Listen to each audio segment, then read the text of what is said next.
नमस्कार, आप देख रहे हैं स्वराज एक्सप्रेस और मैं हूं आपके साथ वर्षा। बुलेटिन की शुरुआत करेंगे। राज्यसभा सांसद प्रमोद तिवारी महत्वपूर्ण प्रेस वार्ता कर रहे हैं। रायपुर में कांग्रेस प्रेस कॉन्फ्रेंस राज्यसभा सांसद प्रमोद तिवारी ले रहे हैं। की वार्ता कर रहा है।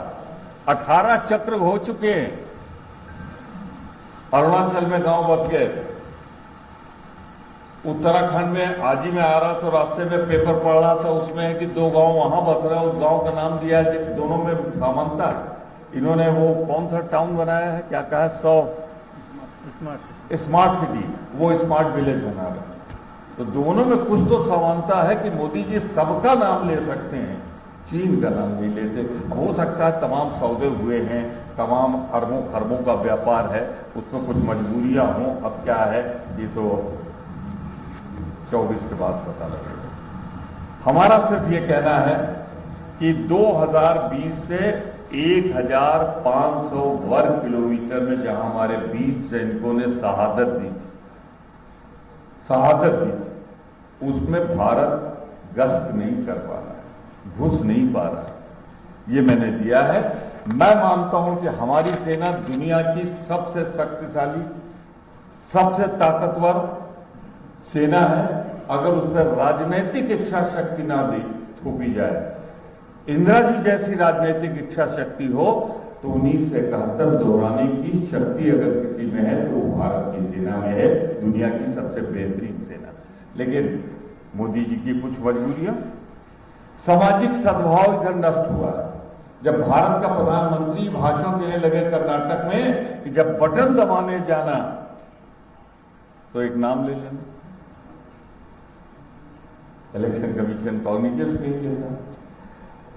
आप अगर आंकड़ों में जाएं, मैंने लिख दिए हैं कि इधर जबरदस्त ढंग से अपराधों में वृद्धि हुई है, समाज को विभाजित किया गया है। जो हमारे भाई हैं अनुसूचित जात के, उन पर जुल्म की कहानी बढ़ी, औरतों पर जुल्म की कहानी बढ़ी, और सब हमने लिख दिया है सामाजिक न्याय में। वो आंकड़े आपके पास। सबसे बड़ी बात जो हुई है, जो हमारा 7वां पॉइंट है, लोकतांत्रिक संस्थाएं, उनको या तो इतना कमजोर कर दिया गया है, एक खास कैडर के ऑफिसर्स को ला के, खास विचारधारा के लोगों को ला के, कि वो पंग हो गए और उनमें जबरदस्त दुरुपयोग करके 5-6 सरकारें तो मैं गिना देता हूं आपको, जहां इनका दुरुपयोग करके सरकार बनी, जिसको आप भी इनकार नहीं कर पाएंगे। अरुणाचल प्रदेश, गोवा, कर्नाटक, अब दोबारा जनता ने उनको सजा दी, मध्य प्रदेश, महाराष्ट्र और मणिपुर। यहां इन्हीं शक्तियों का दुरुपयोग हुआ, जो ये लोकतांत्रिक संस्थाएं हैं। और इन जांच एजेंसियों का दुरुपयोग इस तरह हुआ, मैं इसलिए कह रहा हूं कि ये क्लियर रहे, जैसे फ्रंटल ऑर्गेनाइजेशन किसी पार्टी के होते हैं, वैसे ही सीबीआई, ईडी का उपयोग हो रहा है। और टाइमिंग देखिए, जहां किसी ने विरोध में आवाज उठाई, उसका कोई ना कोई ट्रांजेक्शन निकल आता है, ईडी उसके दरवाजे पे पहुंच जाती है, सीबीआई पहुंच जाती है। जन कल्याण की योजनाएं जो है, मनरेगा जैसी योजना का बजट खत्म हो गया।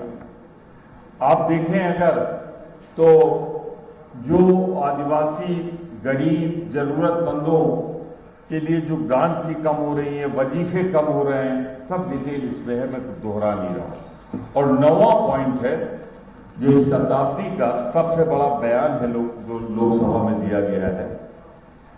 कोरोना जो था, मैं समझता हूं कि 9 सालों में सबसे बड़े मिसमैनेजमेंट की कहानी है तो कोरोना है। राहुल गांधी ने समय से पहले सचेत किया कि यूरोप में कोरोना आ चुका है, चीन में कोरोना आ चुका है, आप इसकी तैयारी कीजिए। तो तैयारी हो गई, घंटी भी बज गया, घड़ियाल भी बज गया, मोदी जिंदाबाद भी हो गया।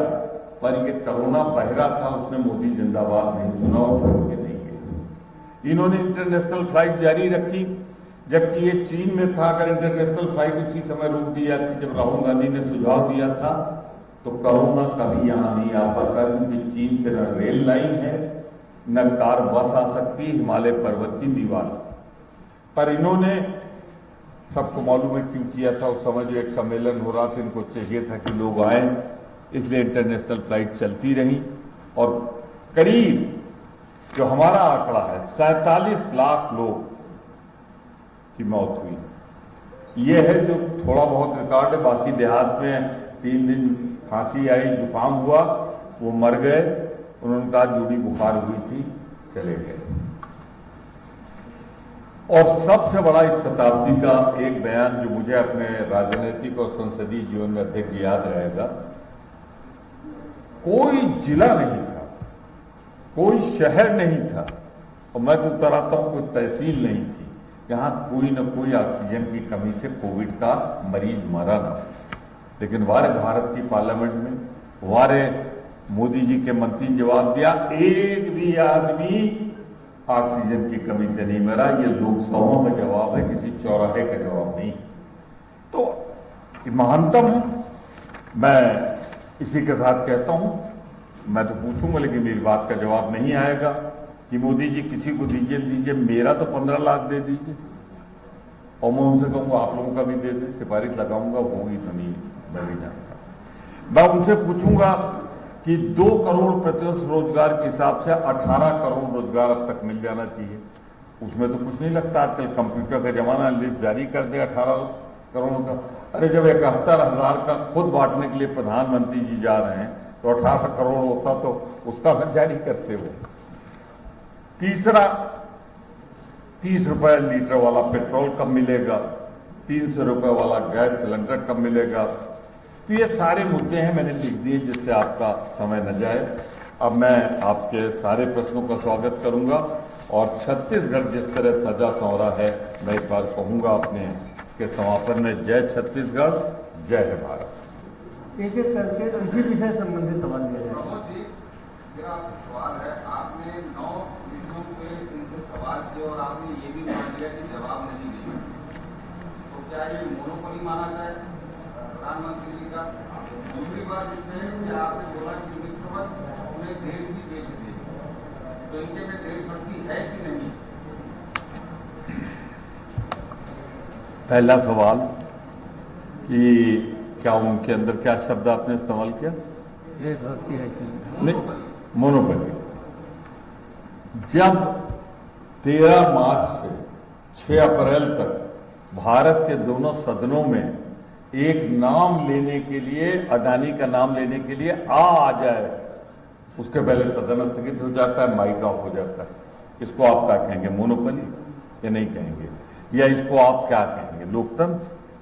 कि एक नाम ना आने पाए इसके लिए 13 मार्च से 6 अप्रैल तक पूरा विपक्ष, क्योंकि मैं डिप्टी लीडर हूं तो कोऑर्डिनेट राज्यसभा मैं ही करता हूं, सारे दल इकट्ठे हो जाते थे, पर नहीं किया। तो इसको प्रजातंत्र कहूं कि मोनोपोली कहूं, वैसे ये भी है। दूसरा, देशभक्त का प्रमाण पत्र मैं किसी को नहीं देता और किसी को चुनौती भी नहीं देता, लेकिन निश्चित रूप से भारत की जनता के संपत्ति के सार्वजनिक उद्योगों को, सार्वजनिक संस्थाओं को देना देश हित में नहीं है। मैं बस अपने आप को देश हित में नहीं, यही तक सीमित रखता हूं। जी तिवारी जी, सवाल सब आपके सही भी हैं, ज्यादातर इनका असर भी जनता पर पड़ रहा है। आप उत्तर प्रदेश से आते, उत्तर प्रदेश में क्यों असर नहीं पड़ रहा है? क्या कारण है वहां बार बार बीजेपी जीत रही है? बार बार कहां जीत गई? परिणाम आया निगम में, 2 बार वो जीते, 2 बार वो जीते, मोदी जी, और 2 बार योगी जी। तो मैं तो नहीं समझता कि तीसरी बार जीतने का, मैंने कुंडली दिखवा ली, दोनों का योग नहीं है। चलिए चलिए, पढ़ा लिखा पंडित हूं। अनुज दुबे जी। सवाल है ना, हालांकि बात थोड़े दिनों पुरानी है जी। लेकिन इसमें जिक्र हुआ है बदले की भावना, और बदले की भावना से ये भी सवाल उठा जैसे राहुल जी की सदस्यता कम करना होता है, फिर वो मकान से जो है खारिज करते हुए निकाला जा रहा है, तो इससे आपका नजरिया क्या है? देखिए, अब मुझे बहुत कहना भी नहीं पड़ेगा, नजरिया आप लोगों का भी स्पष्ट है, उससे कहलाना चाहते हैं तो कहला लीजिए।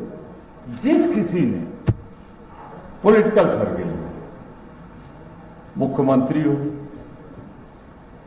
विधायक हो, एमपी हो, पॉलिटिकल पार्टी हो जिसने मोदी जी की खिलाफत की, भाजपा की खिलाफत की, उसके यहां निमंत्रण पत्र पहुंच जाता है और ईडी, सीबीआई, इनकम टैक्स, मैंने बात की, कहा मैंने मेन बॉडी में है, टाइमिंग देखिए, इधर बोला उधर ईडी चली।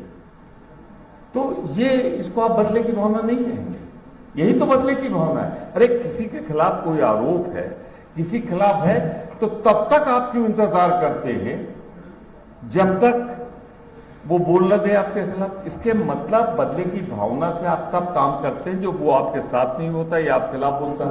अब आसाम के मुख्यमंत्री जी के खिलाफ क्या क्या बोला गया, जब से वहां गए वॉशिंग मशीन में धुल के निकले, तीनों पाल के बाद जैसे सफेद कुर्ता पजामा कभी हम लोग पहन लेते हैं वैसे हो गए।